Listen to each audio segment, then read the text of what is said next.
Hey guys, Jay here, and this is my F1 fantasy team for the Belgian Grand Prix. Let's get into it. So, first of all, I can't complain. I had a good weekend at the British Grand Prix, all three teams climbing in rank, and I had a variation as well. I had a McLaren Ferrari build for both Team 1 and Team 2. I only had two transfers for Team 1, which is why I've got HAAS, but I also wanted to run the triple click, triple McLaren builds, which I did with Team 3. That being said, surprisingly, if I had gone no negative, I would have got a lot more points, but even more so, the triple McLaren triple kick build would have actually outscored the McLaren Ferrari build by 3 points if I'd gone no negative with those teams. I couldn't go no negative with Team 2 because I'd already used it, but it's still very interesting to see that the triple McLaren triple kick build on a no negative basis was close to 300 points. So early thoughts, just sticking with the no negative for a second. Very, very few in the Global 500 and the Patreon 500 played the no negative chip. Only 1.4% in the Global 500 and 1.8% in the Patreon 500.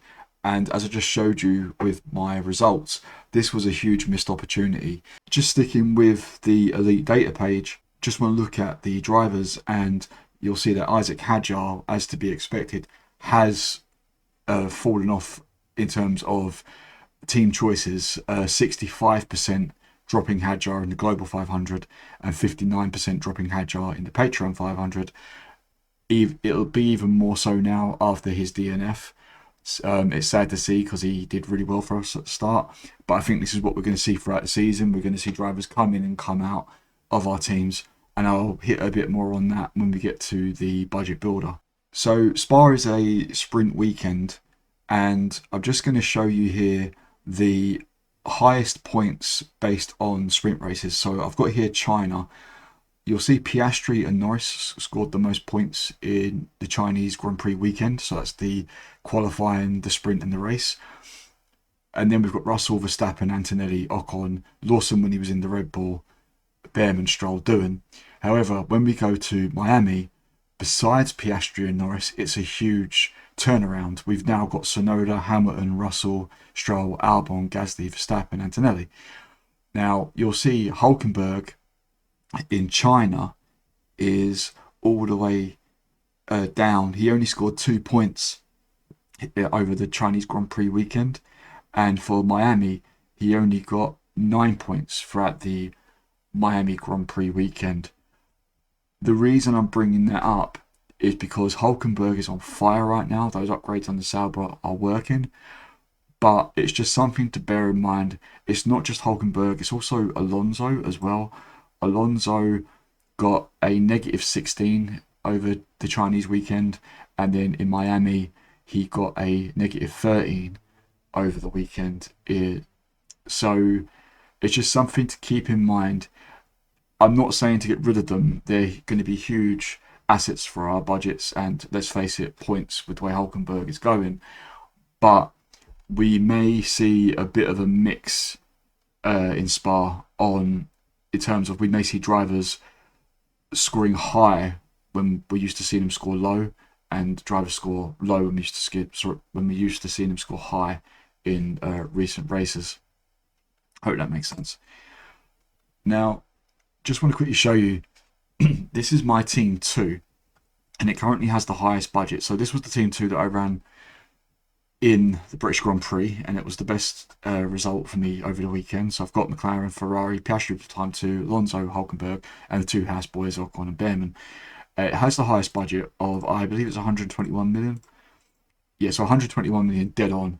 Now, with this team, I don't have the wild card, but let's say I had the wild card, I can actually now build a 4 premium or 3A, sorry, a 4 premium / 4A team, as long as I go for Colapinto, Lawson, and Bortoleto.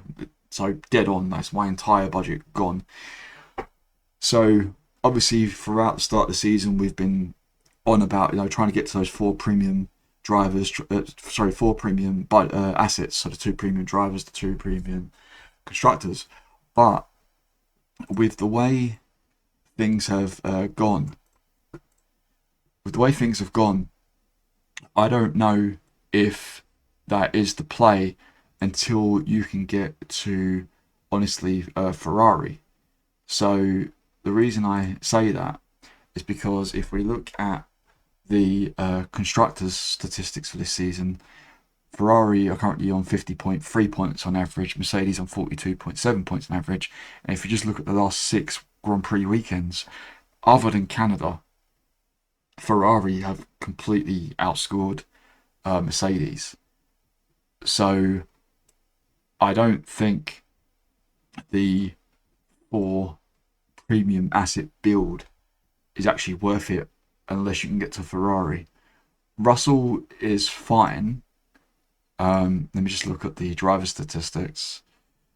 So Russell is currently 4th with 22.8 on average.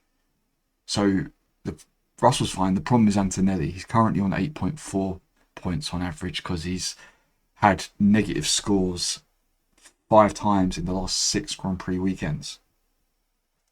And so I honestly think that really we're looking for Ferrari to fill in that gap. There's also the possibility of Colapinto being replaced, which we'll get to later in the video. But yeah, this would be fine, but you want Ferrari. So I think the budget building continues in my opinion at the moment. Now, just sticking with the drivers for a sec, this is the fantasy points leaderboard, and Nico Hulkenberg is currently P7 in the statistics, and rightly so. 32 points in Spain, 15 points in Canada, 20 points in Austria, 48 points in the United Kingdom. 33% picked by teams. I mean, the man is on absolute fire, and he is definitely going to be in our teams going into Spa, despite how many points he scores, because he is a guaranteed shoo-in for increased budget. But I just wanted to point out that he is among the top constructor drivers. So you've got Norris, Piastri, Verstappen, Russell, Hamilton, Leclerc, Hulkenberg, and then Antonelli, who is 26 points behind. When we look at the constructors, and this is why I say about holding out for Ferrari, obviously McLaren have now got over 1,000 points in terms of F1 fantasy, but we've got Ferrari on 604 points, Mercedes on 512.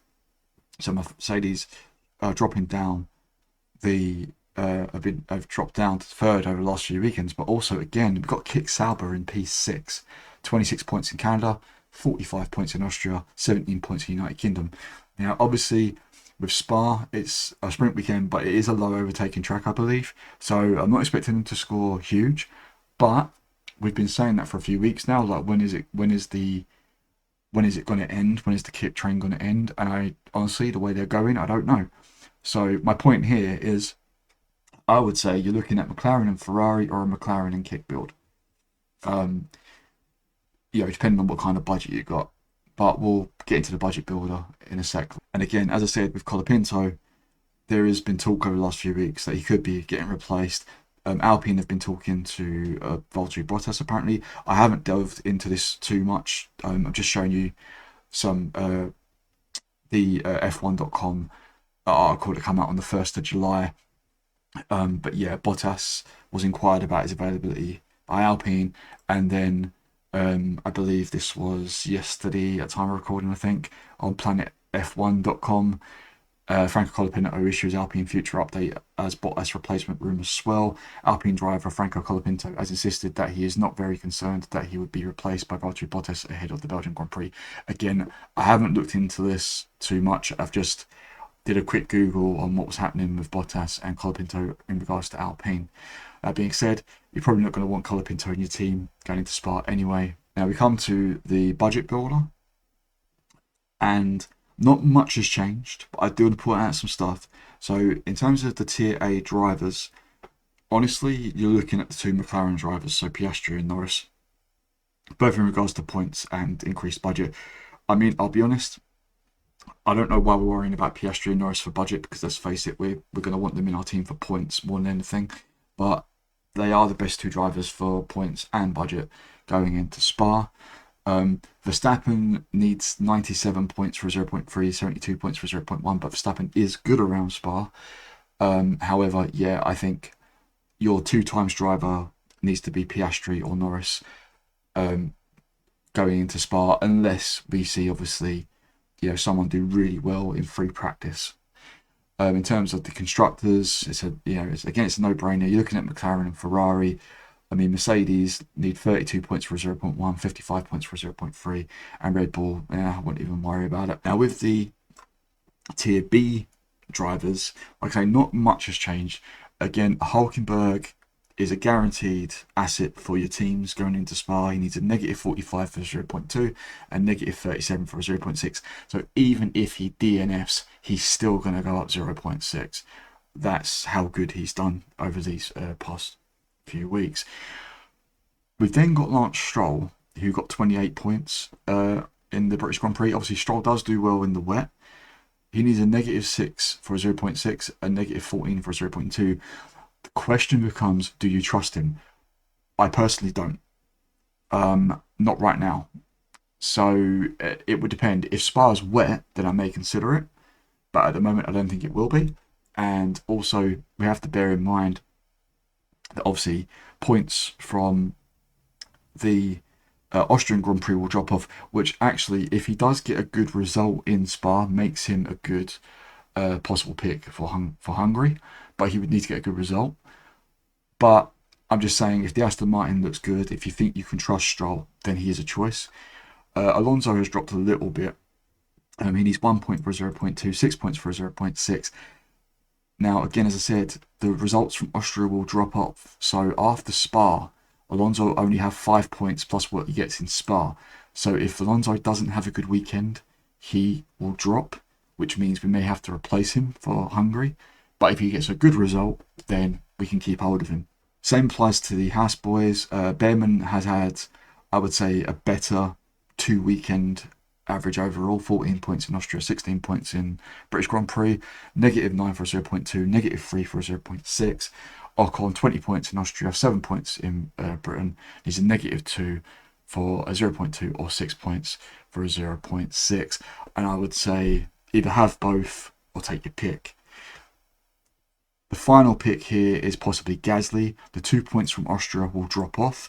So if he has a good weekend in Spa, makes him a good possible pick for Hungary. He got 15 points in the British Grand Prix. He needs a point for 0.2, 7 points for 0.6.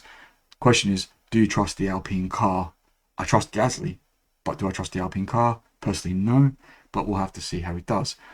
Now, this does bring me to a few of the cheaper assets. Bortoletto is 4.9, but he needs 9 points for 0.2, 13 points for 0.6.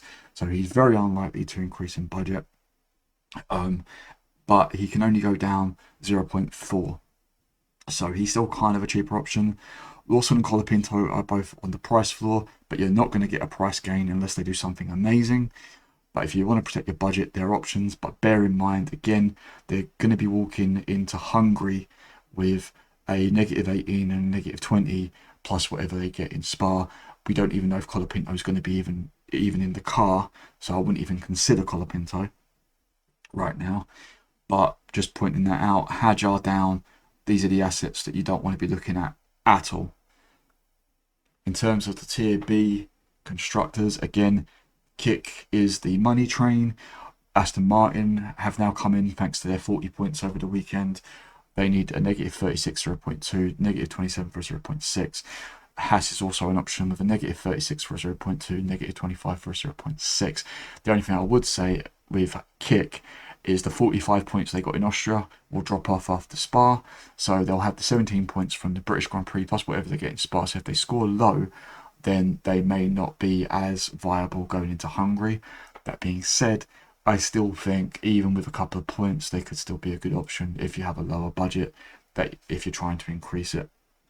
In theory, obviously we'll have to wait and see. So where does it leave me with my teams? Well, for Team 1, it's a simple move. It's goodbye to Isaac Hajar, unfortunately. I like the guy, but unfortunately he's no longer viable at the moment. And I wanted to bring in Esteban Ocon, but as you can see, he is 8.9, and I only have 8.4. So this would potentially sway me towards Pierre Gasly, but I would have to wait and see. I think he would be the only realistic option if I want to try and get a price rise as well. I can't afford Stroll. I'm 0.1 short. So unfortunately my team 1 has the lowest budget out of my teams. So Gasly is a likely option. Unless I was just to say, screw it, I'll just go for points, and then I'd have to, go by free practice. So at the moment, not looking good for Team 1, if I'm honest. But yeah, that's, the early play, but I'll have to wait and see. With Team 2, in a much better position, the highest budget out of my 3 teams, and right now I would do absolutely nothing. I've got 3 transfers. I'm happy to keep those for Hungary. I'm happy to keep McLaren, Ferrari. I'm happy to keep the HAAS boys. I'm happy to keep Hulkenberg, obviously, Alonso, Piastri. Right now, I think this team is a sitting duck in terms of, just floating on water, just chilling, just riding the current, and I'm happy to ride with it. Now, for Team 3, in the last video, I said that I was going to be playing Limitless for British Grand Prix. Obviously that didn't happen because of the weather. That's the one thing I didn't do because I was worried about the weather, was not play Limitless.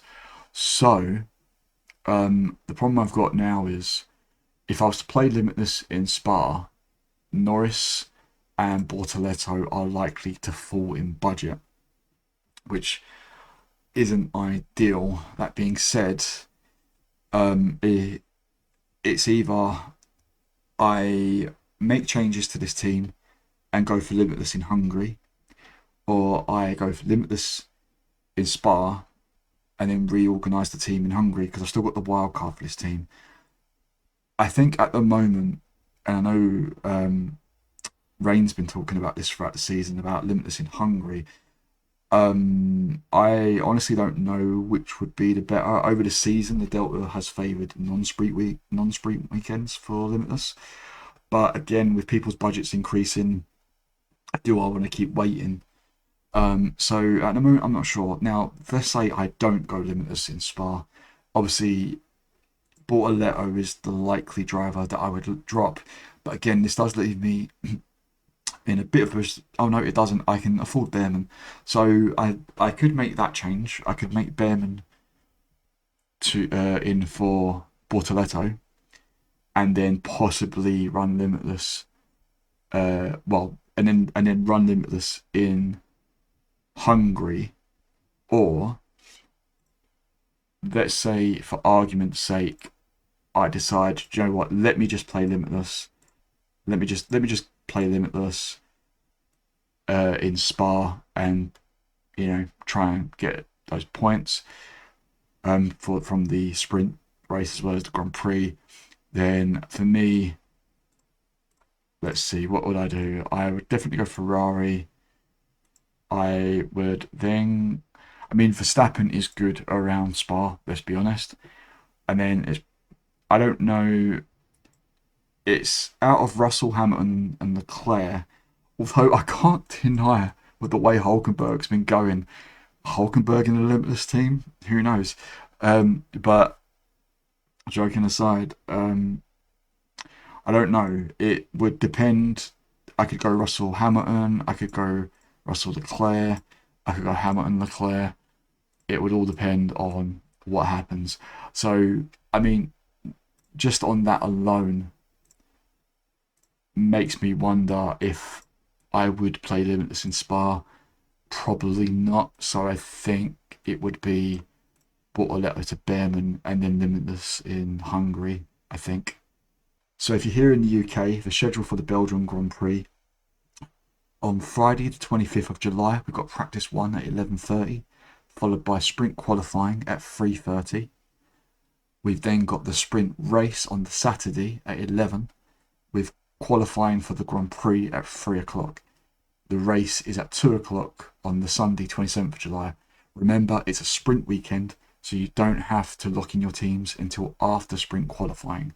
Weather-wise, I'm recording this 3 weeks before the Grand Prix, so take this with a huge pinch of salt. But right now, as of the 7th of July, it looks like we'll be okay weather-wise. 19 degrees on the Friday, partly sunny, 19 degrees with increasing cloud on the Saturday, and then 19 degrees, some sun, then increasing clouds on the Sunday. So a bit cloudy, but otherwise we should be fine. So your top 10 from the Belgium Grand Prix last year was George Russell, Lewis Hamilton, Oscar Piastri, Charles Leclerc, Max Verstappen, Lando Norris, Carlos Sainz, Sergio Perez, Fernando Alonso, Esteban Ocon. Sergio Perez getting the fastest lap. However, unfortunately, George Russell was then later disqualified from the Grand Prix. I think it was plank wear, I believe. I can't remember. But yeah, so that in turn promoted Hamilton to victory. In GridRivals, I had a mixed weekend. I got good points, 954 points, but I lost 1.7 million in budget.